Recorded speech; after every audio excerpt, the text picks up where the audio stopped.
قال الإمام النووي رحمه الله تعالى: الحديث الخامس عن أم المؤمنين أم عبد الله عائشة رضي الله عنها قالت: قال رسول الله صلى الله عليه وسلم: من أحدث في أمرنا هذا ما ليس منه فهو رد.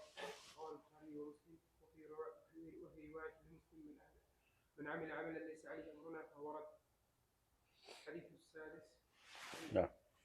عن أبي عبد الله النعمان بن بشير رضي الله عنهما قال: سمعت رسول الله صلى الله عليه وسلم يقول: إن الحلال بين وإن الحرام بين وبينهما أمور مشتبهات لا يعلمهن كثير من الناس، ومن اتقى الشبهات فقد استبرأ لدينه وعرضه، ومن وقع في الشبهات وقع في الحرام كالراعي يرعى حول حمى يشك أن يرتع فيه.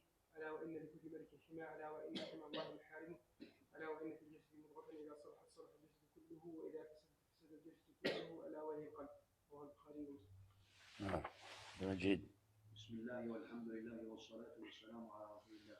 قال الإمام النووي رحمه الله تعالى في كتاب الأربعين النووية: الحديث الخامس عن أم المؤمنين أم عبد الله عائشة رضي الله عنها قالت: قال رسول الله صلى الله عليه وسلم: من أحدث في أمرنا هذا ما ليس منه فهو رد. رواه البخاري ومسلم. وفي رواية لمسلم: من عمل عملا ليس عليه أمرنا فهو رد. الحديث السادس عن أبي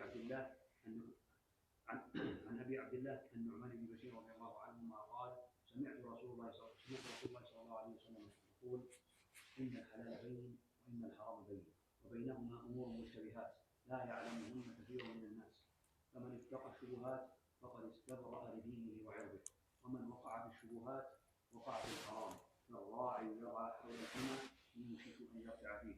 ألا وإن لكل ملك حمى، ألا وإن حمى الله محارمه، ألا وإن في الجسد مضغة إذا صلحت صلح الجسد كله، وإذا فسدت فسد الجسد كله، ألا وهي القلب.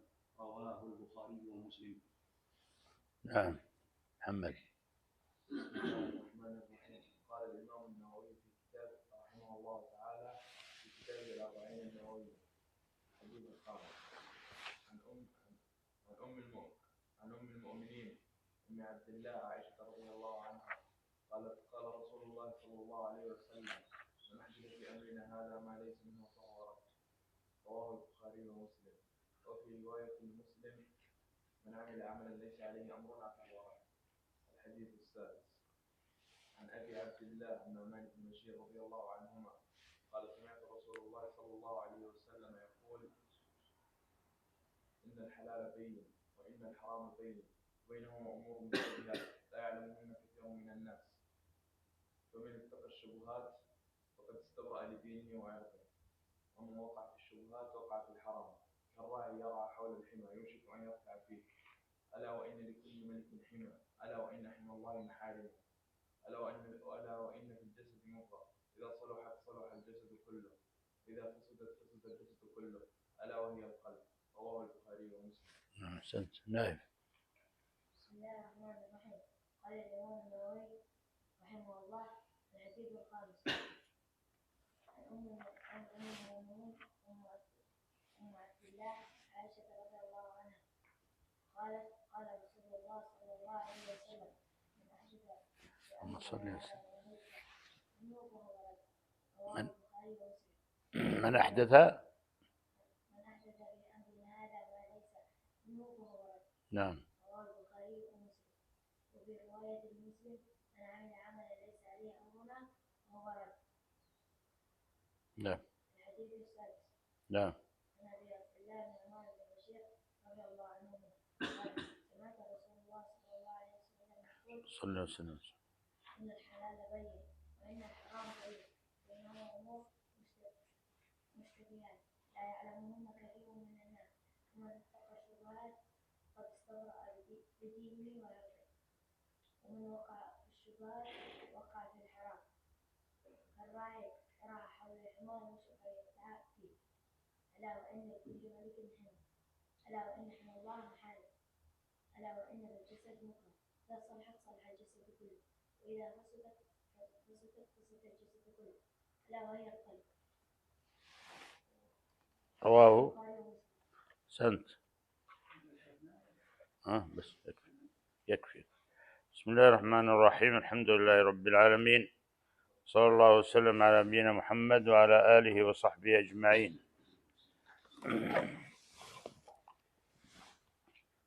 اللهم علمنا ما ينفعنا وانفعنا بما علمتنا وزدنا علما يا رب العالمين. سبحانك لا علم لنا إلا ما علمتنا إنك أنت العليم الحكيم. لا زلنا في الحديث الثاني، حديث جبريل الذي سماه العلماء أم السنة. وقفنا على الركن الخامس من أركان الإيمان، وهو الإيمان باليوم الآخر. كذا نعم، وقفنا على هذا.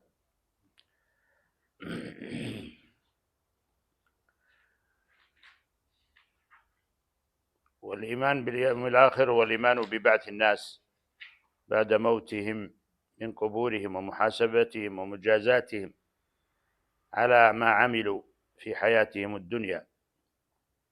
ويشمل أيضا الإيمان بالحياة البرزخية، وهي حياة القبور وفتنتها وعذابها ونعيمها.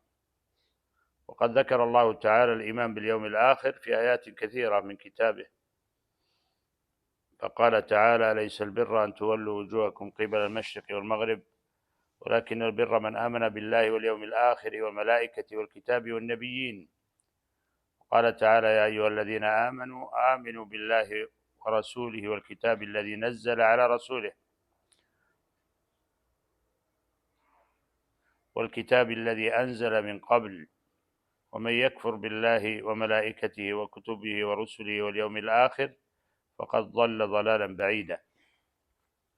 وقال تعالى: لكن الراسخون في العلم والمؤمنون يؤمنون بما أنزل إليك وما أنزل من قبلك والمقيمين الصلاة والمؤتون الزكاة والمؤمنون بالله واليوم الآخر أولئك سنؤتيهم أجرا عظيما. وقال تعالى: وماذا عليهم لو آمنوا بالله واليوم الآخر وأنفقوا مما رزقهم الله وكان الله بهم عليما. والآيات في الإيمان باليوم الآخر كثيرة جدا. وقد أشار الله عز وجل إلى عذاب القبر في كتابه عند ذكر فرعون وآله، فقال تعالى: النار يعرضون عليها غدوا وعشيا ويوم تقوم الساعة أدخلوا آل فرعون أشد العذاب. يعرضون عليها غدوا وعشيا أي في القبر. والإيمان باليوم الآخر يشمل أمرين: قدر واجب وهو الإيمان الإجمالي بكل ما يحصل من البعث والنشور، الصراط والميزان وغير ذلك من الأحوال المفصلة ليوم القيامة. وكذلك الإيمان بالقبر وعذابه ونعيمه. فمن آمن بذلك على وجه الإجمال تم إيمانه بهذا الركن من أركان الإيمان. أما الإيمان التفصيلي فهو قدر زائد على الواجب، ومعرفته لا شك في أهميتها، لكن لا تجب على عامة الناس، فيكفي منهم الإيمان الإجمالي باليوم الآخر.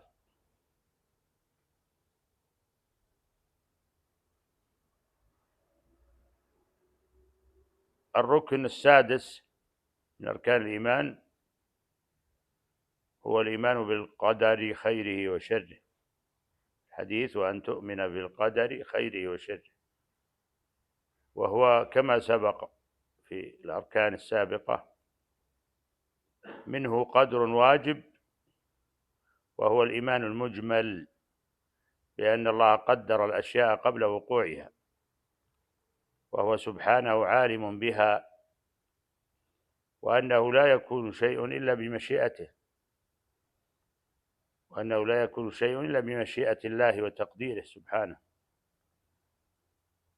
وهناك إيمان تفصيلي وهو قدر زائد عن الواجب، وهو الإيمان بمراتب القدر التي ذكرها العلماء، وهي 4 مراتب: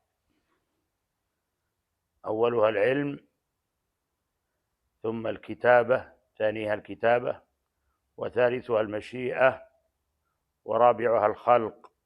هذه مراتب القدر. فالأولى من مراتب القدر الإيمان بعلم الله المحيط بكل شيء جملة وتفصيلا. وقد أشار الله إلى علمه المحيط بكل شيء في آيات كثيرة من كتابه، كما قال تعالى: الله الذي خلق 7 سماوات ومن الأرض مثلهن يتنزل الأمر بينهن لتعلموا أن الله على كل شيء قدير وأن الله قد أحاط بكل شيء علما. وقال تعالى: ليعلم أن قد أبلغوا رسالات ربهم وأحاط بما لديهم وأحصى كل شيء عددا. وقال تعالى: وعنده مفاتح الغيب لا يعلمها إلا هو ويعلم ما في البر والبحر وما تسقط من ورقة إلا يعلمها ولا حبة في ظلمات الأرض ولا رطب ولا يابس إلا في كتاب مبين. والعلم بذلك واليقين به يوجب للعبد الخوف من الله عز وجل وخشيته والرغبة فيما عنده. هذه المرتبة الأولى، مرتبة العلم. المرتبة الثانية الكتابة، فيؤمن العبد بأن الله كتب في اللوح المحفوظ مقادير كل شيء إلى يوم القيامة. قال تعالى: وكل شيء أحصيناه في إمام مبين.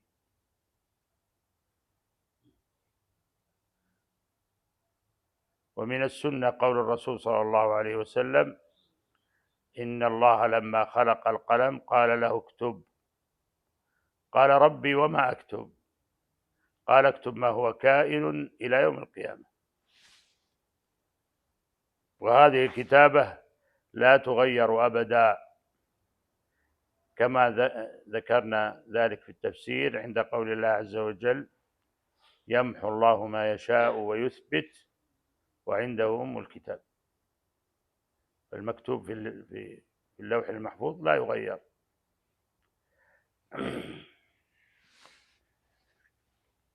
فهذه المرتبة ايش؟ ثانية، وهي ايش؟ كتابة. المرتبة الثالثة المشيئة، وهو أن يؤمن العبد بأن كل ما يحدث في الكون فبمشيئة الله عز وجل. وقد ذكر الله تعالى ذلك في آيات من كتابه، فقال جل وعلا: لمن شاء منكم أن يستقيم وما تشاءون إلا أن يشاء الله رب العالمين. وقال جل وعلا: ولو شاء ربك ما فعلوه. وقال جل وعلا: لو شاء الله ما اقتتل الذين من بعدهم ولو شاء الله ما اقتتل الذين من بعدهم من بعد ما جاءتهم البينات. فما شاء الله كان وما لم يشأ لم يكن. فهذه المرتبة الثالثة مرتبة المشيئة، ما شاء الله كان وما لم يشأ لم يكن سبحانه. المرتبة الرابعة ايش؟ الخلق. فيؤمن العبد أن الله سبحانه وتعالى خلق كل شيء، كما قال تعالى: ذلكم الله ربكم لا إله إلا هو خالق كل شيء فاعبدوه وهو على كل شيء قدير. وقال جل وعلا: الله خالق كل شيء وهو على كل شيء وكيل. وقال جل وعلا: ذلكم الله ربكم خالق كل شيء لا إله إلا هو فأنى تؤفكون، إلى غير ذلك من الآيات في إثبات خلق الله عز وجل. فهذه المرتبة الرابعة من مراتب القدر، وهي إيش؟ الخلق. وهذا الركن من أركان الإيمان، وهو الإيمان بالقضاء والقدر، ضلت به طوائف عن الجادة،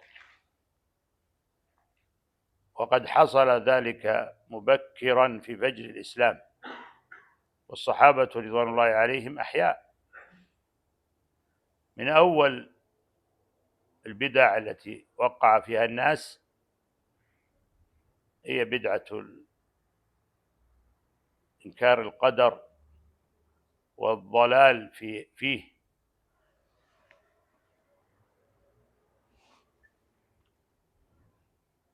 كما جاء في الصحيح أن يحيى بن يعمر، وهو من أهل البصرة، وحميد بن عبد الرحمن الحميري خرجا حاجين أو معتمرين، فقال ننظر من أصحاب النبي صلى الله عليه وسلم فنسأله عما حدث عندنا في البصرة. حدث عجيب وضلال من ضلال البدع، والذي بدأ بهذا الضلال هو معبد الجهني من أهل البصرة. يقول يحيى بن يعمر: خرجت أنا وحميد بن عبد الرحمن الحميري حاجين أو معتمرين، فقلنا ننظر من أصحاب النبي صلى الله عليه وسلم فنسأله عما حدث من هذه المقالة التي انتشرت في بلد البصرة. يقول: فرأينا عبد الله بن عمر رضي الله عنه الصحابي الجليل، يقول: فاكتنفته أنا وصاحبي وظننت أن صاحبي سيكل الكلام لي، فقلت له: يا أبا عبد الرحمن، إنه قد ظهر قبلنا ناس يقرؤون القرآن ويتفقرون العلم. وذكر يعني أهل نظر في العلم، يعني لهم عناية في العلم، لكنهم قد ضلوا وابتدعوا هذه البدعة العظيمة. فحرص هذا التابعي الجليل أن يسأل أهل العلم في هذه المسألة، فقال: إنه ظهر قبلنا ناس يقرؤون القرآن، يعني لهم عناية بالقرآن ويتقفرون العلم، وذكر من شأنهم وأنهم يزعمون أن لا قدر وأن الأمر أنف، يعني أن الله عز وجل لم يقدر هذه الأشياء، وأن الأمر أنف مستأنف، وأن الإنسان يخلق عمله.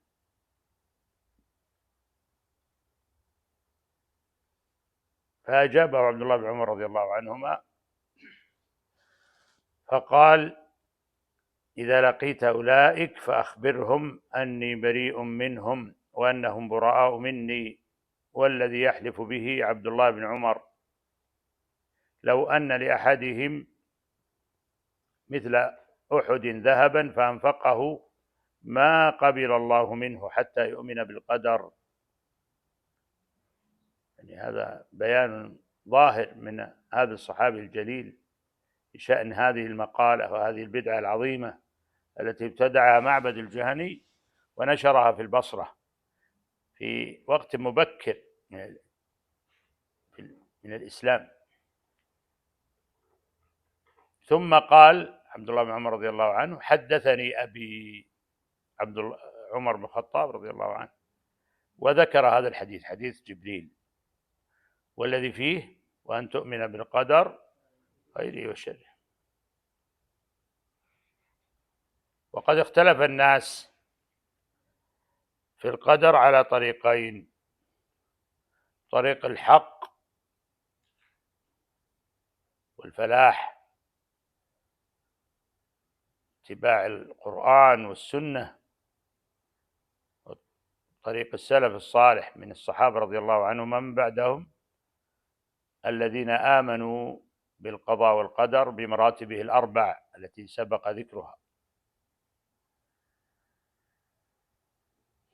آمنوا بالقدر وآمنوا بالشرع، ولم يحتجوا بالقدر على الشرع أو بالشرع على القدر.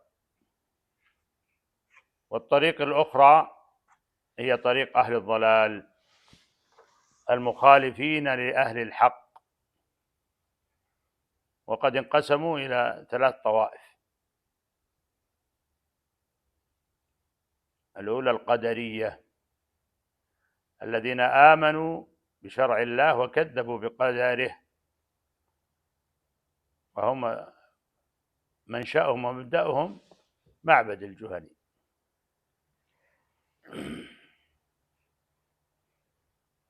الذي سأل عنه يحيى بن يعمر وحميد بن عبد الرحمن الحميري. وغلاة هؤلاء أنكروا العلم، أنكروا العلم.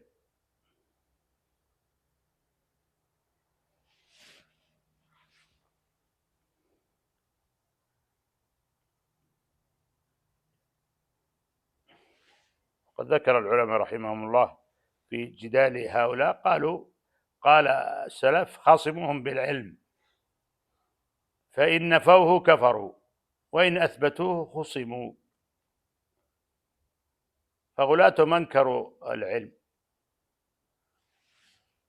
ومن وافق هذا المذهب ومضى فيه المعتزلة. الطائفة الثانية الجبرية، فهم آمنوا بالقدر وكفروا بالشرع أو أعرضوا عن الشرع، الذين قالوا إن الإنسان مجبور على أفعاله. هؤلاء أيضا ضلوا. ومثلهم المشركية الذين احتجوا بالقدر على الشرع، كما قال الله تعالى عنهم: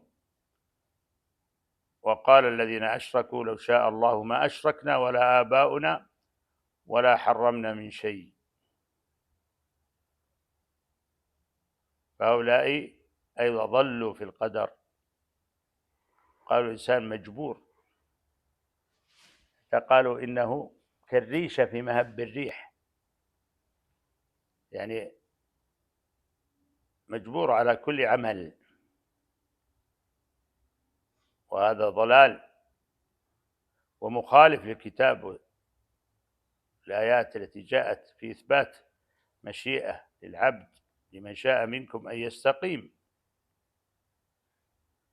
وما تشاءون إلا يشاء الله رب العالمين. وطائفة أخرى ثالثة جادلت بالباطل وطعنت في حكمة الرب سبحانه، وزعمت التناقض بين الأمر بالشرع والقدر، فهي مقرة بالقدر والشرع، لكنها ادعت التناقض وطعنت في الحكمة الإلهية. وهؤلاء هم الإبليسية، لأن إبليس هو مقدمهم في هذا.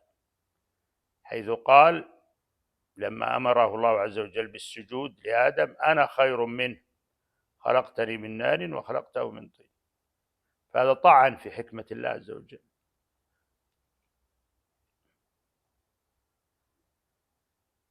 فهذه الطوائف ظلت في القدر، وهدى الله أهل السنة إلى الحق، فأخذوا بالآيات والتزموا بها التي بيّنت هذا الأمر ووضحته، كذلك الأحاديث عن النبي صلى الله عليه وسلم.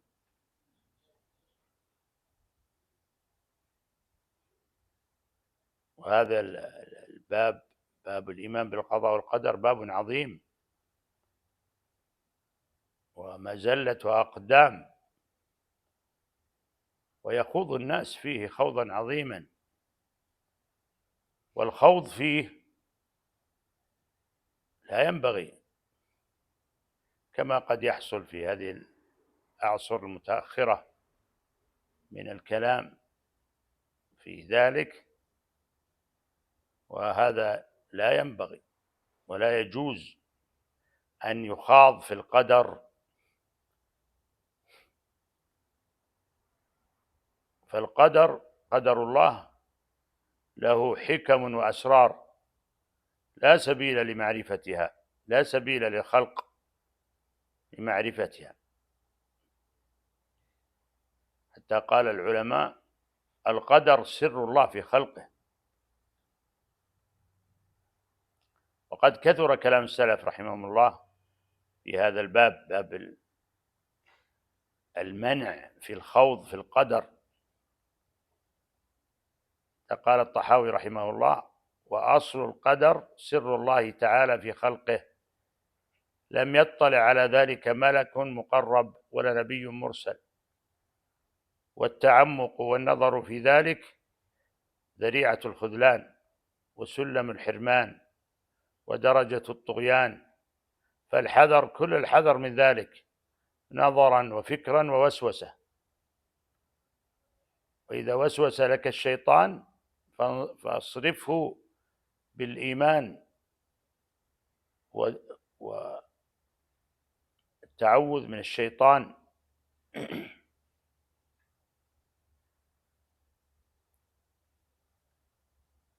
قال رحمه الله: فالحذر كل الحذر من ذلك، نظرا وفكرا ووسوسة، فإن الله تعالى طوى علم القدر عن أنامه ونهاهم عن مرامه، كما قال تعالى في كتابه: لا يسأل عما يفعل وهم يسألون. فمن سأل يعني لما هذا، لما كذا، هذا لا يجوز أبدا. لا يسأل عما يفعل وهم يسألون. فمن سأل فقد رد حكم الكتاب. يقول رحمه الله: فمن سأل فقد رد حكم الكتاب، ومن رد حكم الكتاب كان من الكافرين.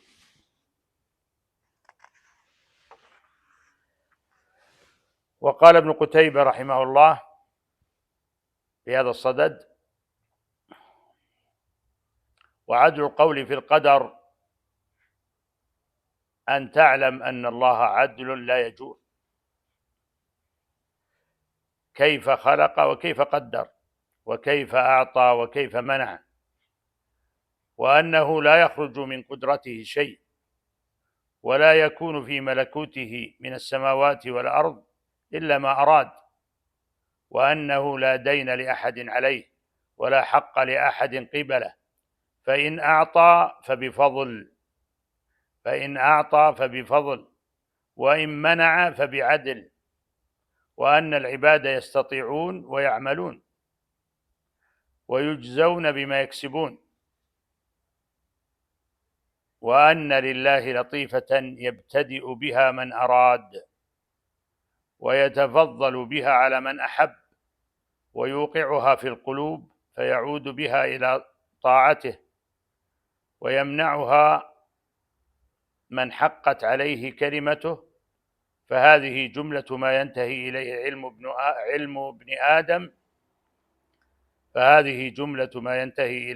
ابن آدم من قدر الله عز وجل.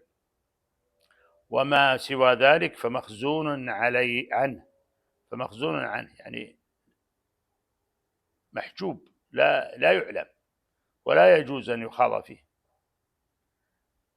وقال ابن بطة رحمه الله: أما القدر فعلى وجهين: أحدهما فرض علينا علمه ومعرفته والإيمان به والتصديق بجميعه، وأما الآخر فحرام علينا التفكر فيه والمسألة عنه والمناظرة عليه والكلام لأهله والخصومة به. فأما الواجب علينا علمه والتصديق به والإقرار بجميعه، أن نعلم أن الخير والشر من الله، وأن الطاعة والمعصية بقضاء الله وقدره، وأن ما أصابنا لم يكن ليخطئنا، وما أخطأنا لم يكن ليصيبنا، وأن الله خلق الجنة وخلق لها أهلا علمهم بأسمائهم وأسماء آبائهم، ووفقهم لأعمال صالحة رضيها وأمرهم بها فوفقهم لها وأعانهم عليها وشكرهم بها وأثابهم الجنة عليها تفضلا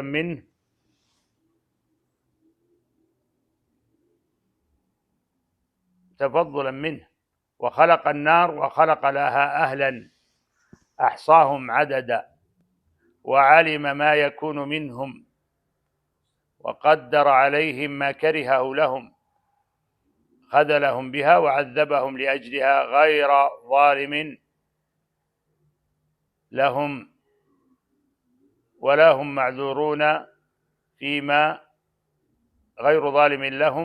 معذورون فيما حكم عليهم. فكل هذا وأشباهه من علم القدر الذي لزم الخلق علمه والإيمان به والتسليم لأمر الله وحكمه وقضائه وقدره، فلا يسأل عما يفعل وهم يسألون. لا يسأل عما يفعل وهم يسألون، كما قال جل وعلا. وقال العلامة الشيخ عبد الرحمن براك بهذا الصدد أيضا: والتعمق والنظر في أسرار القدر والبحث في ذلك سبب الشقاء والهلاك، وسبب لخذلان العبد وعدم توفيقه وحرمانه من الاستقامة، وسبب للطغيان. والذي يبحث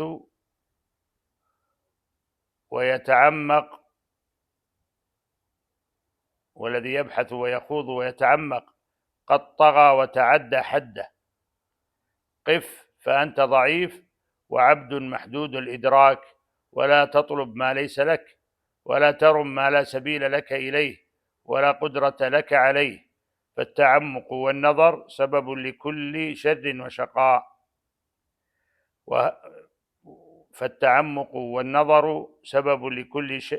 وشقاء وهلاك، فإنه يضرب في متاهة ولا ينتهي فيها إلى حدود. فعلم أسرار القدر من العلم الذي لا يجوز أن يطلب. هذا كلام العلماء رحمهم الله في شأن التعمق في مسائل القدر والخوض فيها، وخاصة في أسرار القدر، فإن القدر سر الله في خلقه،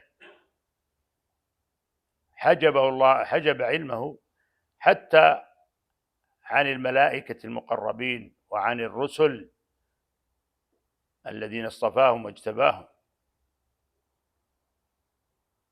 فلا يجوز الخوض فيه، ولا يجوز أن يقال لما يكون ذلك، إنما هذا من أمر الله عز وجل، فهو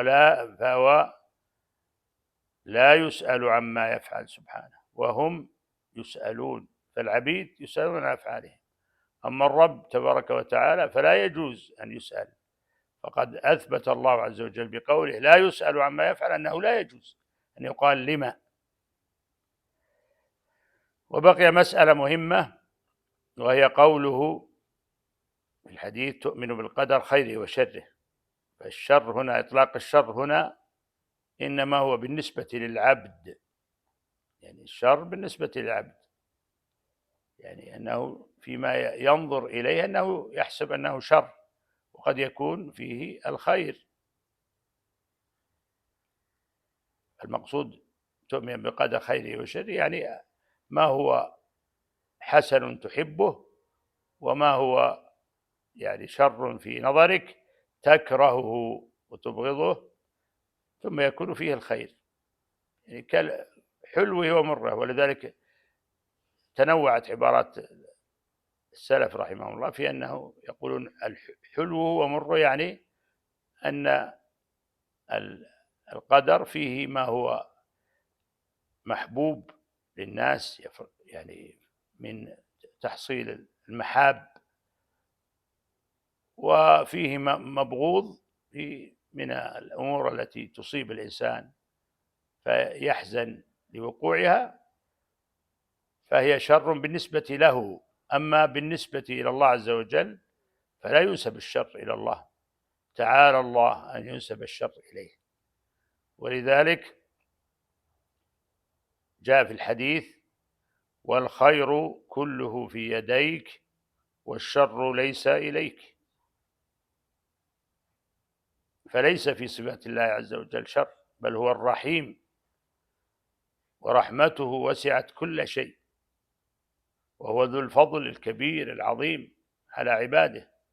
وكل ما قدر من تقديرات فإنها خير، وإن ظهرت في أول ما تظهر للإنسان للعبد أنها يعني مبغوضة أو مؤلمة، أو يمكن يسميها شر بالنسبة لبغضها وعدم محبتها، لكنها في النهاية تكون خير له. ولذلك قال النبي صلى الله عليه وسلم: عجبا لأمر المؤمن إن أمره كله له خير، إن أصابته ضراء صبر فكان خيرا له، وإن أصابته سراء شكر فكان خيرا له.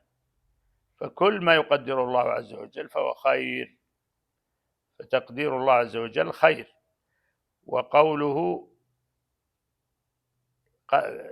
أن تؤمن بقدر خيره وشره هذا بالنسبة للعبد، أما الشر فلا ينسب إلى الله أبدا، والشر ليس إليك. والله أعلم، وصلى الله وسلم على نبينا محمد.